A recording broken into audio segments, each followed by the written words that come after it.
What's happening for him? Mascot horror. It's a genre beloved by kids and torn to shred by adults, so it makes perfect sense someone like myself would have a very complicated relationship with it. Poppy Playtime is one I've had a hard time getting into. If only it could appeal to my more weeb interests. Oh, what's that? You're telling me they made a manga about it?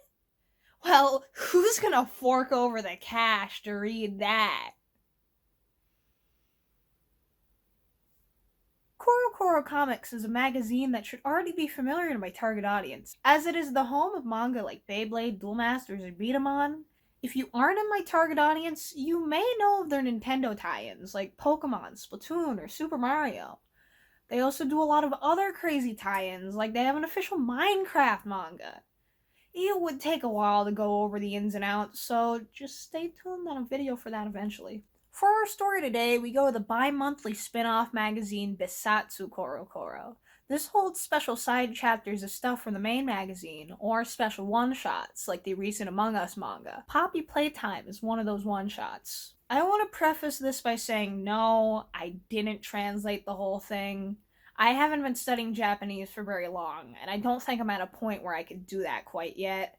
However, I did try to translate bits and pieces for the sake of this video. This one shot is pretty much based on chapter 1, so it's not too hard to follow.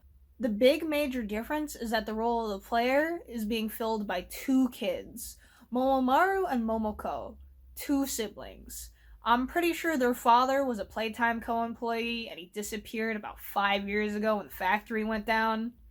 Uh, they're there on one simple mission. They made a vow.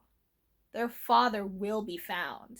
And that's basically it. They go in, find Huggy Wuggy, get chased, and then they push him off the bridge. Poppy watches them ominously, and then the manga ends.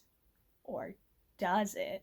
Yeah, so there's typically a survey card included with the magazine where you can vote on which of the one-shots you liked, and the winner often receives a full series.